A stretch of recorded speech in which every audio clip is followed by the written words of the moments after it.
gente. Vamos conversar sobre cirurgia bariátrica, a gastroplastia, é o nome correto. É uma cirurgia que também é conhecida como cirurgia da obesidade, cirurgia da redução do estômago. E é um procedimento indicado para tratar casos de obesidade grave.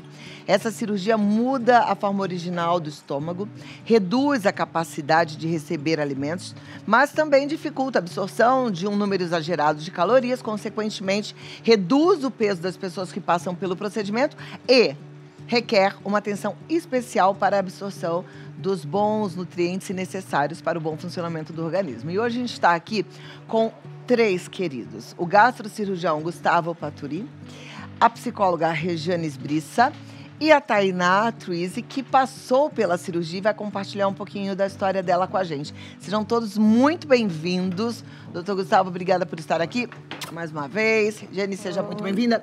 É nutricionista, especialista em... psicóloga, especialista em nutrição, né? Uhum. E essa maravilhosa aqui que passou pela cirurgia, estava olhando os seus reels, as suas histórias lá, eu adorei. Muito joia. Bom, gente, vamos lá. Vou começar então com o doutor. Eu dei uma breve explicação, disse que muda um pouco como é que é o caminho da digestão, a absorção dos nutrientes, etc. Como é que funciona? A cirurgia bariátrica, na verdade, a gastroplastia, principalmente essa cirurgia que a Tatá fez, que a gente chama de bypass gástrico, ela é uma cirurgia que a gente reduz o tamanho do estômago, então você diminui mais ou menos aí 95% a câmara gástrica, ela passa a caber ali mais ou menos uns 50 mililitros de alimento, e a gente faz um desvio do trânsito intestinal, tá? Então, na verdade, a comida deixa de passar na primeira porção do intestino delgado, que é uma área de alta absorção, principalmente uma área onde a gente absorve bastante esses alimentos multiprocessados, principalmente esses alimentos ricos em açúcares.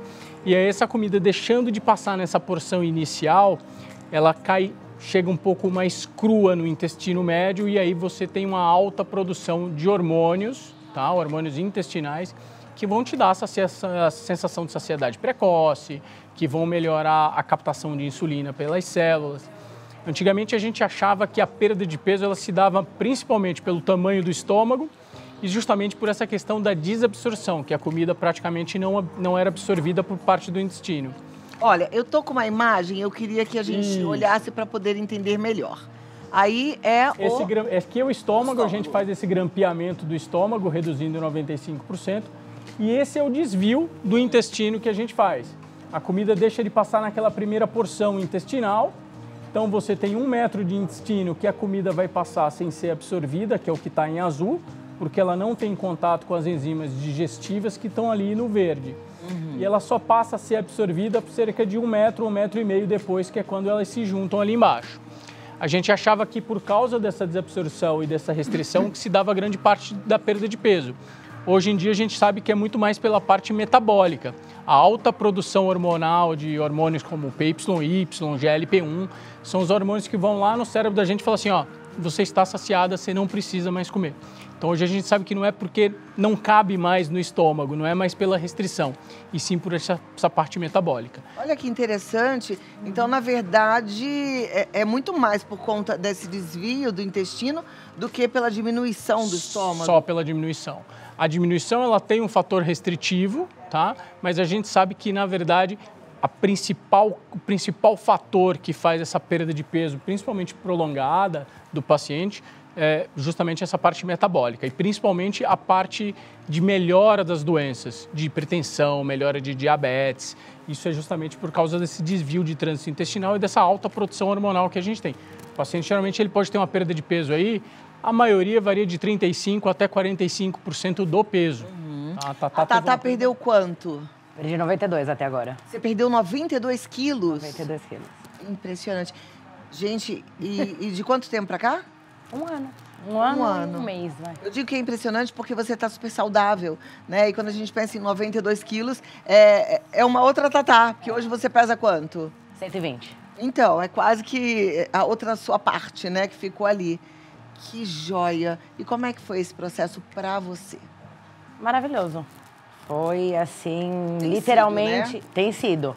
A gente leva só pela questão da saúde, só pela questão, mas é tanta mudança, é tanta coisa. é tanto entendimento novo que é... Mas é maravilhoso, assim.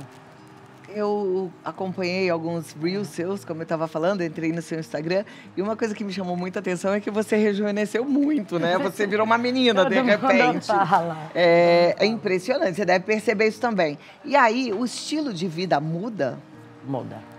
Muda tudo, na verdade. O meu caminhar mudou, o meu acordar mudou, o meu dormir acordou, tudo. Tudo assim... Eu acordo com mais disposição, eu acordo com vontade de fazer as coisas. Eu me forçava a fazer as coisas, a entrar num padrão, entendeu? Hoje eu não preciso forçar. Hoje já é ritual, hoje já é rotina. Ritual. Agora, eu sempre ouço as pessoas falarem que quando acontece, passa por um processo como esse que você passou, a cirurgia do estômago, é necessário fazer um acompanhamento psicológico, porque mexe muito com a tua cabeça, né? Eu não seria nada sem ela. Nada. Ela é minha paciente já há muito tempo. Ela me procurou bem antes de fazer a cirurgia, né? Porque até para passar por esse processo, né? Entender, já fomos mudando os comportamentos, algumas coisas que senão tem gente que tem que mudar da noite para o dia. Então a gente já começou sabendo o que ela ia ter que fazer depois. Então comer devagar, por exemplo. Né, diminuir porções já antes, né? Lógico que não ia comer os 50 ml, mas já ir comendo menos. Né? E a parte emocional, né? O que é esse processo mesmo? Não é só ficar magro, né? É muito mais que isso. Então, do que ela imaginava, como ela se via, porque ela sempre foi acima do peso. Então, ela não tinha a imagem dela, por exemplo, quanto ela está pesando hoje, que ela ainda vai emagrecer mais. Você não se enxergava, nem com essa possibilidade. Até comentei com ela hoje, eu falei assim, é engraçado, todo mundo fala que hoje a gente tem uma distorção de imagem, né? Que hoje a gente não se vê no espelho, assim, não se reconhece. Eu não, hoje eu me reconheço. Eu me olho, antes eu não me reconheço. Eu falo, gente, como é que eu cheguei nesse ponto? Eu não vi Como é que você chegou nesse ponto? Dia a dia. Eu nunca tive, eu acho que... Eu sempre fui acima do peso.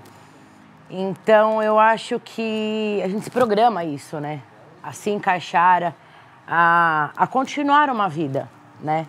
Então, eu nunca tive problema. Eu sou uma pessoa que eu vou na praia, eu uso biquíni, eu saio, eu danço, eu faço trilha, eu vou acampar. Então, eu nunca tive problema com isso. Quando começou a me limitar, aí começou a me afetar muito. Aí você falou, opa! A minha pergunta, eu sei que você quer fazer uma consideração. Pode fazer antes. É porque tem um preconceito em relação à obesidade, que as pessoas às vezes chegam e olham para o paciente e eles falam, é só tomar vergonha na cara, é só parar de comer, é só fazer exercício físico. E as pessoas acabam pensando numa solução simples para um problema muito complexo que é a obesidade.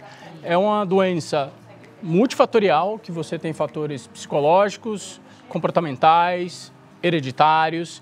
Então, não é uma doença simples em que a gente vai, com uma solução simples, resolver o problema.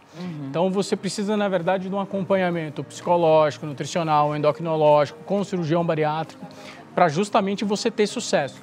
E o que ela falou sobre o acompanhamento no pré, é muito importante para o paciente fazer esse acompanhamento no pré e principalmente no pós, que às vezes a gente vê que o paciente acaba perdendo um pouco de peso e aí depois ele some.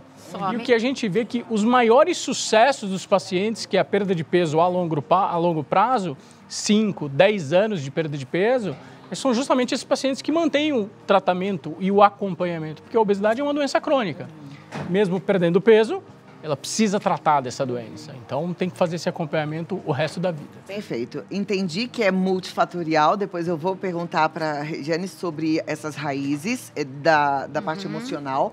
Mas, como você mostrou e a gente viu ali o desenho do estômago, do intestino, do desvio, e aí hoje sabe-se que é muito mais pela parte metabólica que a pessoa consegue emagrecer, para engordar, esse estômago que, por exemplo, a Tatá falou, sempre fui acima do peso. Então, eu fico imaginando que sempre foi um estômago que foi ficando cada vez mais largo, né? Mais como é que eu poderia dizer? Dilatado. Dilatado.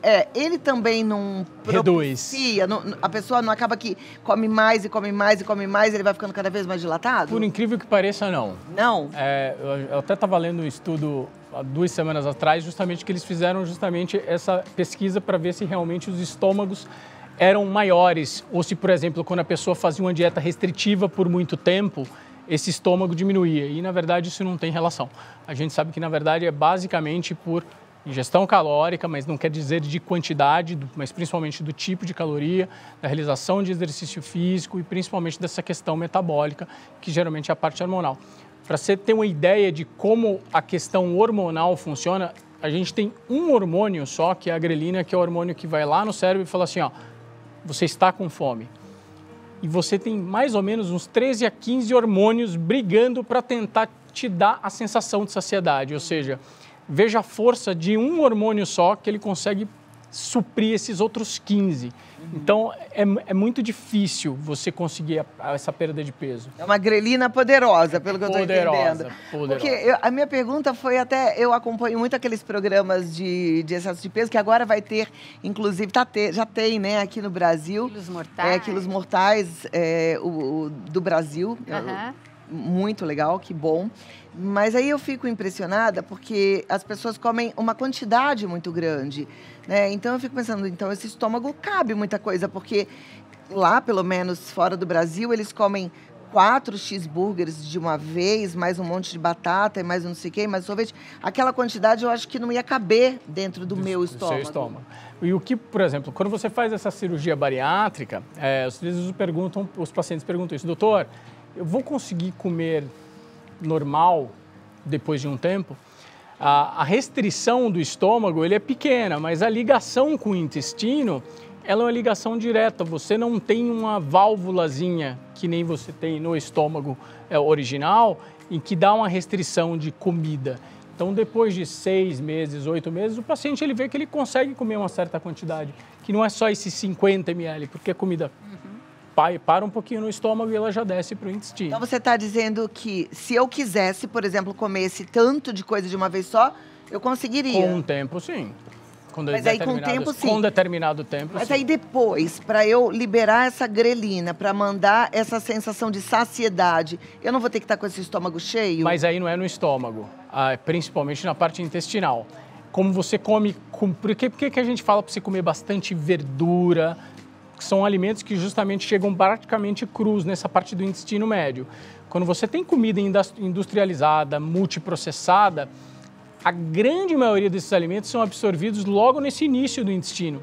Então você não tem essa produção desses hormônios que te dão saciedade. Você não tem produção de GLP-1, PYY, entre outros peptídeos que justamente vão chegar lá e falar, ó, pode parar de comer que você já está saciado. Então você geralmente vai. Olha que legal, vocês entenderam? Para mim ficou bem claro a importância da gente comer verduras, legumes, comer aquela salada antes da refeição, né? Os italianos fazem o contrário, mas olha como é importante fazer isso tudo antes. Porque eu pensava que era porque, como era muito alface, muita coisa, já preenchia todo o meu estômago, não ia caber mais. Mas não é isso. Vai mandar a mensagem de saciedade pro meu cérebro. Exatamente. É a qualidade do que você come. Gente, esse é um assunto que me encanta, tá? Então eu acabo falando muito, mas eu queria te ouvir. É comida de verdade mesmo, que vai fazer tudo funcionar como tem que funcionar. Os hormônios serem produzidos como tem que ser pelo intestino. Porque se você come só, você pode ver que mesmo nesses programas Quilos Mortais, que você gosta de assistir, eles comem muito, mas é ultraprocessado. Pode reparar, ultraprocessado. Você não vê uma pessoa nos Quilos Mortais que ela é muito gorda porque ela come muito legume, verdura, 4 quilos de legume de uma vez. Verdade. É sempre um monte de cheeseburger, pizza. Bom, eu vou deixar uma pergunta no ar, porque a produção quer que eu vá lhe entregar um recadinho, mas a minha pergunta é... Todo obeso tem uma raiz para essa obesidade? O doutor já falou que é multifatorial, então a gente também está considerando os outros fatores, a hereditariedade, a parte metabólica, mas emocionalmente falando, aí você responde já, tá bom? Segurei um pouquinho que eu volto. Lá de volta, deixa eu ouvir Vamos lá. a psicóloga Regiane Esbriça. A pergunta que eu deixei no ar é, toda obesidade tem uma causa emocional? Olha, Na minha experiência, eu vejo isso, que tem todos os outros fatores. O ambiente também é muito importante, o comportamento, porque você já ensina uma criança, por exemplo, desde pequeno, se ela tem que, por exemplo, raspar o prato, ela não pode deixar comida, então ela já não tem fome.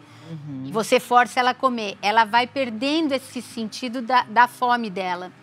Ela vai comer quanto colocarem. Ela vai crescer com isso, um exemplo, né? Tem outros 1000 comportamentos errados já aprendidos desde a infância. E a pessoa que chega num peso muito excessivo, ela não come por fome. Ela não está mais reparando nos hormônios. Ela come além da saciedade. Ela come até se sentir desconfortável mesmo, passar mal, ter dor de estômago. Sabe aquelas coisas, sair da mesa e ter que abrir o zíper da calça. Tá, nessa época que você comia bastante, assim, você usava comida como Escape. fuga? Era escape? Totalmente. Em qualquer situação? Sim. Você estava feliz? Vamos comer. Você tá Estava triste, vamos comer. Você está ansiosa? Vamos comer. E come sem perceber? E depois é sofrido. Engorda sem perceber e tudo acontece sem perceber. A gente vê muito essa recompensa. Eu fui promovida, então eu posso comer isso. Aí no outro dia eu tive um dia ruim, eu posso comer isso. E aí é o comer emocional que o paciente fica, na verdade, sempre fazendo esse tipo de recompensa. E geralmente são, às vezes, pequenos ganhos. Perde 4 quilos, ganha 6, perde 10 quilos, ganha 12. E aí quando a gente vai ver, justamente já está naquela curva que... Expectativas. Doutor, eu tenho uma pergunta. Já que eu estou entendendo, e você disse aqui que o emagrecimento se dá lá na absorção do intestino, o balão intragástrico, então, não serve para nada? Então, o balão intragástrico ele é um tratamento agudo para a obesidade. Então, a gente usa nos casos de sobrepeso e obesidade grau 1, ou seja, naquele índice de massa entre 27 e 30 e 30 a 35. Mas ele também precisa de um acompanhamento multidisciplinar para você ter uma boa aceitação e uma boa perda de peso. Ele praticamente não funciona nada em relação à saciedade em termos de parte hormonal. É só por ocupar espaço mesmo. Então, o paciente pode ter uma perda de 10%, por isso que a perda não é tão grande. O paciente tem uma perda de 10% a 15% do peso. Então, às vezes é o paciente que... A gente usa o balão, por exemplo, em pacientes que às vezes são super obesos, que a gente às vezes quer diminuir um pouco o peso para depois operar. Ou às vezes o paciente que tem um índice de massa de 29, 30 e ele quer justamente fazer um procedimento, não quer tomar medicação e atualmente a gente tem um balão deglutível, ou seja, você não precisa fazer endoscopia, você não precisa retirar ele por endoscopia. Então você consegue colocar o balão intragástrico no seu consultório, é uma cápsulazinha que você engole e ele infla lá dentro e depois de 4 a 6 meses você expele ele. Mas aí a perda de peso vai ser bem mais sofrida, né? Porque se o intestino vai absorver da mesma forma, só que menos comida, não vai mandar tão rápido também essa informação de saciedade. A pessoa vai continuar com vontade. Ele geralmente sente aquela questão de peso. Come e já se sente bastante cheio, mas justamente não é para a parte hormonal, mas principalmente pela parte de que está ocupando espaço aquele balão. Então a pessoa vai ficar assim, eu queria comer, mas eu não consigo. Eu queria, comer. mas não consigo. É Exatamente. Isso? Sofrido isso, né? Você passou pelo balão antes? Não passei. Você foi por direto opção, da cirurgia. por opção eu não passei. Você trouxe roupas de antes, né? Olha só, vamos lá. Trouxe 2 pequenas roupas. Esse era um vestido. Eita, tá. Você cabe aí, olha, agora dá pra dobrar. Dá pra cortar e fazer 2 vestidos, né? Dá. Que beleza. Dá. Esse era um vestido que eu usava pra sair ou alguma coisa do gênero e calça do dia a dia, né? Olha lá. Bom, perde todas as roupas. Perde. Que delícia. Já troquei. Que coisa boa. E ela vai continuar emagrecendo, a tendência é essa? Continua. Geralmente a perda de peso varia aí de 15 meses até 2 anos, tá? Depois de 2 anos, geralmente esse peso aí acaba estabilizando. Quando a gente tem esse peso estável, que a gente aí sugere para o paciente, dependendo da quantidade de pele, fazer cirurgia justamente para tentar fazer a parte da cirurgia plástica. Jane, eu ouço muita gente preocupado com a cirurgia bariátrica em relação a desenvolver uma compulsão diferente da alimentação. Algumas pessoas começam a ter problema com álcool e outras compulsões. Isso é frequente no consultório? Infelizmente, é frequente a troca de compulsão quando ela não trata o fundo emocional. Né? Então, ela não consegue mais comer tanto aí a bebida desce direto, né? Então começa a beber ou tomar, sei lá, leite condensado, que é líquido. Tem muita gente também volta a engordar depois dos primeiros 6 meses. Como o doutor falou, né? Conseguir, vai conseguir se quiser, consegue comer depois uma quantidade. Mas aí o problema é nas escolhas. Se ela não tratar o que faz ela comer em excesso e vício também o doce vicia muito também, o açúcar é viciante, né? Açúcar e gordura normalmente é a junção, né? Então, se ela não trata o emocional, é muito comum ir para outras compulsões, às vezes de compras também, começa a ficar mais magra, então, mas aí chega num ponto que prejudica, que não tem mais dinheiro e continua fazendo dívida, troca de compulsão também. Precisa ter esse por isso que acompanhamento, é muito importante. E normalmente, que nem ele falou, no pós-operatório elas somem da terapia. Porque acha que, sei lá, passou 2, 3 meses, já emagreceu uns 10 quilos. Chega, não preciso mais. Exatamente, eu estou feliz. Por isso a importância do acompanhamento. Precisa. Doutor, vou deixar uma perguntinha no ar, porque perguntei sobre o alcoolismo, que a gente vê com frequência. E aí eu queria entender, porque também a absorção fica diferente depois de uma cirurgia, né? A minha sensação, pelo pouco que eu entendo, é que esse álcool vai subir mais rápido. E aí, talvez, isso dê uma sensação de, opa, quero mais, que o negócio tá bom. Então, eu volto já pra gente entender isso, tá? E a perguntinha no ar, né? Em relação a quem faz cirurgia bariátrica, essa tendência é de acabar adquirindo compulsão por álcool e o alcoolismo vem por consequência. O caminho fica realmente mais fácil? Na verdade, por causa, principalmente do desvio intestinal, ele fica mais suscetível a ficar mais... um pouquinho mais alcoolizado mais rápido. Então, se ele tomava 4, 5 cervejas para se sentir um pouco mais alto, geralmente aí com 1,5, 2 ele já começa a sentir. Então, geralmente ele começa a notar que tem um pouco de diferença.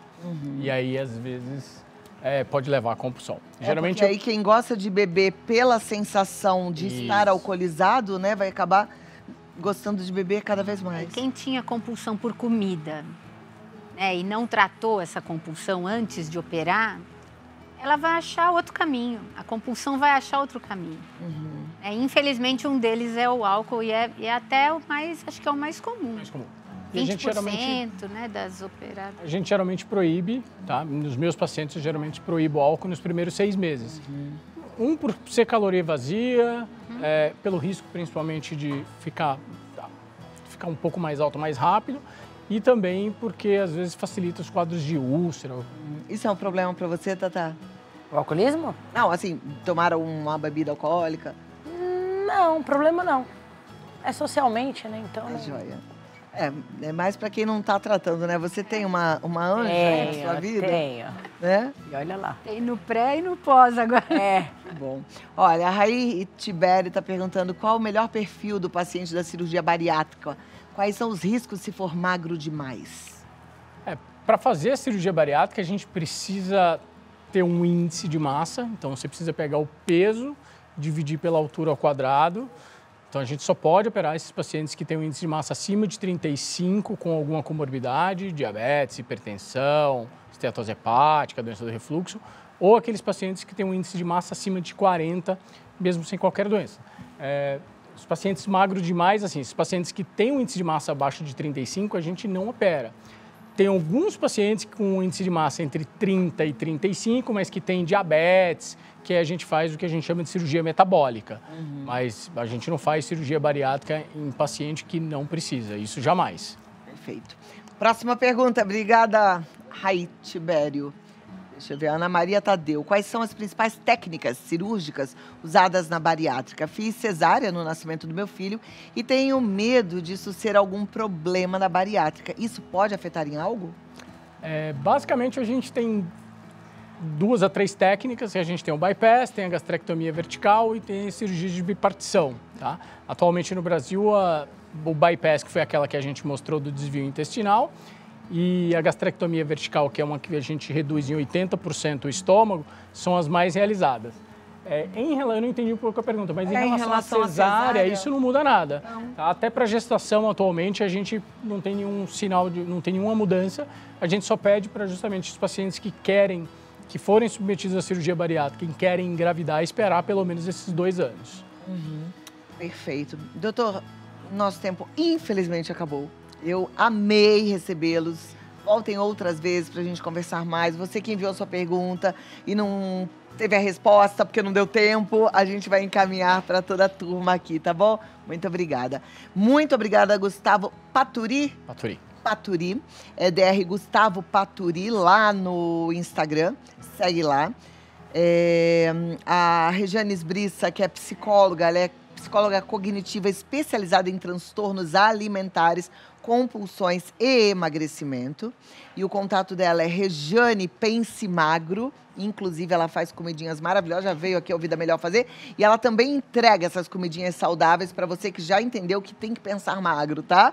E o WhatsApp dela é o 11 99263 4133. E a Tainá Truice Coelho da Cruz, ela tá no Instagram também, como Tatá Truize. E ela compartilha também todo esse processo maravilhoso de auto-amor, posso dizer assim, né? Pode. De redescoberta de quem você é. Totalmente. Maravilhosa. Gente, foi muito bom. Muito obrigada. Obrigado a você. Uma ótima tarde. Até a próxima. Obrigada, Rê, tá? Obrigada. Tudo de bom e até a próxima. Até.